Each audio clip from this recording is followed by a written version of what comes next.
Olá, meu nome é Ana Beatriz e eu escolhi esse artigo para apresentar na disciplina de proteômica e transcriptoma. Esse artigo ele se intitula Novos métodos para integração e visualização de dados genômicos e genéticos na doença de Alzheimer.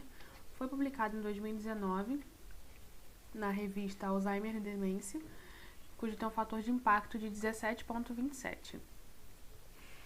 Bom, inicialmente, a doença de Alzheimer ela se caracteriza pela perda de sinapses e de neurônios em regiões, principalmente de desenvolvimento cognitivo, como o córtex e o hipocampo. O córtex, como a gente consegue ver aqui na imagem, ele está associado a funções motoras, funções sensitivas e funções de memória, por exemplo. E o hipocampo está associado à formação de memórias de longo prazo. Macroscopicamente, a gente consegue ver a diferença de um cérebro saudável e um cérebro de uma pessoa com Alzheimer. Tem uma atrofia dos grupos celulares que é visivelmente, que é possível ser observado a olho nu no cérebro pós-mortem. Essas características macroscópicas derivam de problemas microscópicos que ocorrem nos neurônios. Dois desses problemas são bem conhecidos. O primeiro é a clivagem da proteína beta-amiloide.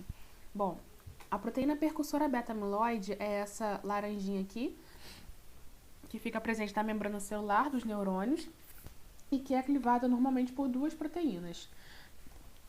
Quando ocorre algum tipo de erro na célula que ainda não é bem conhecido, essa proteína, a proteína que cliva o percussor beta-amiloide, que é o APP, acaba mudando e essa clivagem também torna-se diferencial. O produto dessa clivagem se torna a proteína beta-amiloide, que se une com outras proteínas frutos desse mesmo tipo de clivagem para poder gerando agregados celulares que se tornam tóxicos para a célula. Um outro tipo de problema é o acúmulo de proteína proteína tal, que é responsável pela estabilização dos microtúbulos. Então, quando ocorre a desagregação dessas proteínas, elas se agrupam também formando essas placas, que são visíveis aqui e que levam a essa degeneração. A doença de Alzheimer não tem uma etiologia conhecida, muito menos um tratamento.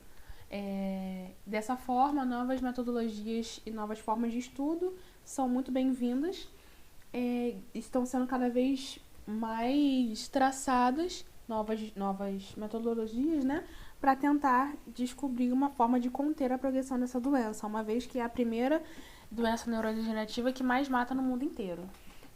Nesse cenário entram as terapias ômicas, que têm sido usadas por pesquisadores para entender a complexidade biológica e a heterogeneidade da doença. Uma parceria muito importante para esse tipo de análise é a parceria para aceleração de medicamentos da doença, que é um grupo de pesquisadores, uma iniciativa não privada, que disponibiliza dados de sequenciamento de RNA e de microarranjos de epigenoma do genoma humano para outros pesquisadores e outras fundações para tentar descobrir novos métodos de conter essa doença. Dessa forma, o objetivo desse trabalho é desenvolver um conjunto de ferramentas para processar consistentemente os dados fornecidos por esse grupo e combiná-los com dados genéticos, visualizando e usando novas ferramentas para explorar os resultados. Eles pegaram, então, os dados fornecidos por esse grupo, que provém de dados de outros grupos, né? Compilados de dados de vários grupos. Esses grupos, eles apresentam dados de expressão gênica de diferentes regiões cerebrais, alteradas ou não pela doença de Alzheimer, de 3 projetos diferentes: o RoseMap, MSBB e o MCBB. Num outro momento, eles utilizam um pacote R para transformar e normalizar esses valores, o método de Benjamin para poder ajustar essas comparações, para poder, por fim, desenvolver uma escala para medir o nível de desenvolvimento da doença de Alzheimer nesses dados fornecidos. Então, a gente tem aqui duas escalas, a de Brick e a de Crate, que vai dizer para a gente o nível de desenvolvimento dessa doença.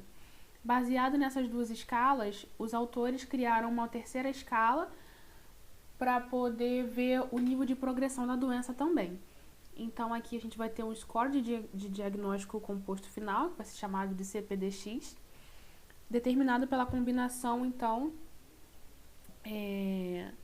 desses dois métodos anteriores. Os autores usarão, então, essa aqui, que é a mediana, que vai medir os níveis de progressão em casos extremos, que é pré-clínico e Alzheimer de fato, em casos normais e de doenças degenerativas diferentes de Alzheimer.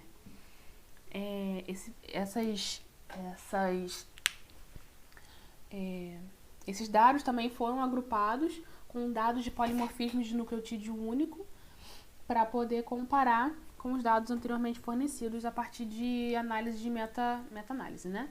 A visualização foi feita pelo JavaScript D3.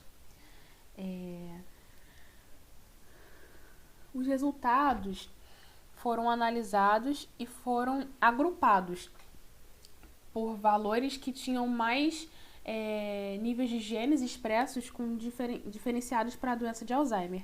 Essas regiões eram do córtex pré-frontal e do giro parahipocampal. A gente tem aqui, então, a representação do córtex e desse giro, e isso de sequenciamento de RNA, e de dados de microarranjos do hipocampo, do córtex pré-frontolateral, que também desses dados de microarranjos. Desses genes selecionados dessas regiões específicas, foi visto que todos eles estavam muito relacionados às vias de cálcio, que já foi visto estar relacionado também à progressão da doença de Alzheimer, que eu vou falar mais posteriormente. Então, eles pegaram esses genes, o compilado dos genes de polimorfismo, né, de genes fornecidos por esses grupos, e plotaram nesse gráfico, colocando um junto com o outro para poder analisar a correlação desses polimorfismos para cada tipo de gene fornecido. Então, em azul são os polimorfismos, e em laranja são esses genes, em cinza são aqueles não significativos. Esse gráfico está mostrando a diferença na aba aqui, na linha Y, né? No eixo Y está mostrando a significância, e cada ponto está representando um gene, colorido então de acordo com a significância em cada um desses estudos. Em vermelho é a mistura dos dois. Foram analisados, no geral, 828 genes. Aqui eles analisaram mais uma vez a integração desses genes com vias, e viram mais uma vez a associação com vias de sinalização de cálcio.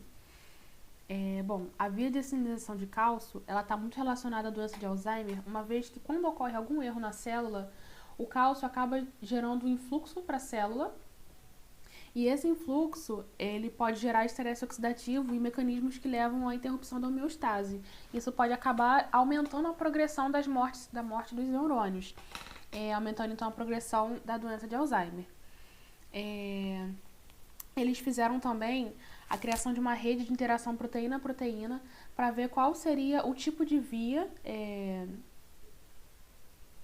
que eles estariam conectados, o tipo de expressão gênica, né, para cada locus. Então, aqui a gente tem que cada bolha é um gene colorido por sua regulação positiva, em vermelho, e sua regulação negativa, em azul.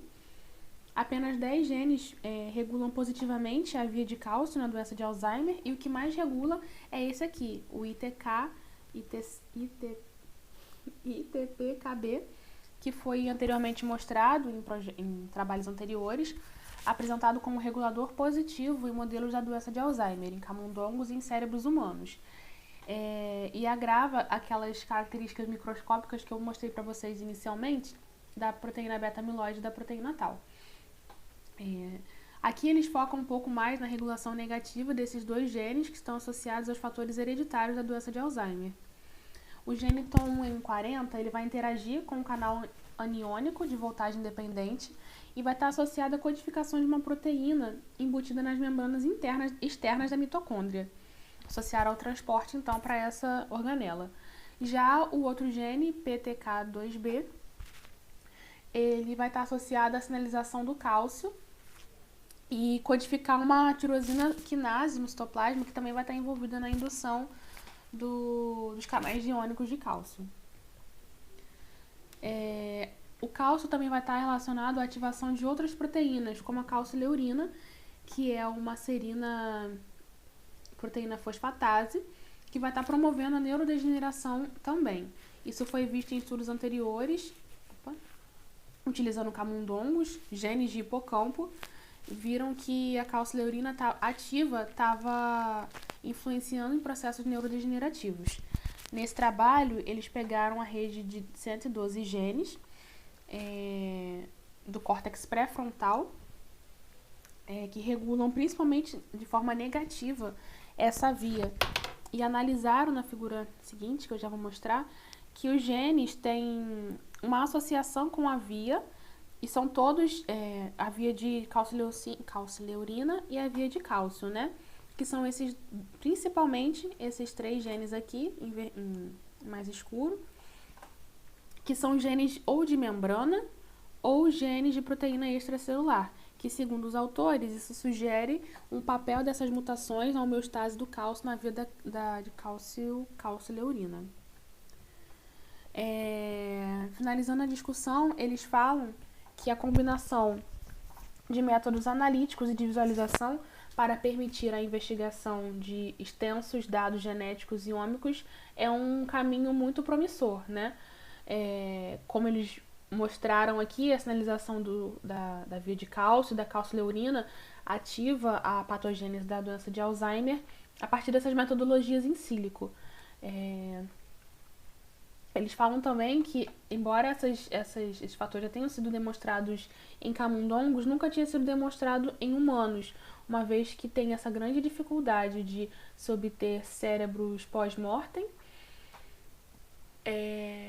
que ainda mantenham as condições para esse tipo de análise, né? Apesar desses benefícios, acabam tendo algumas limitações para esse tipo de estudo, como, por exemplo, a limitação dos gráficos, que envolve o uso de cortes arbitrários, que pode fazer com que a gente perca alguns genes que caiam logo abaixo do limite escolhido. Eles concluem, então, dizendo que imagina-se que essa abordagem poderia ser útil para muitos investigadores, talvez para estudar a neuroinflamação em processos associados, como mostramos aqui, e para testar vários módulos e genes implicados nas pesquisas ômicas e conjuntos de dados desenvolvidos por esse grupo. Bom, muito obrigada pela atenção. Aqui está a referência do trabalho que eu utilizei. Obrigada e tenha um excelente dia.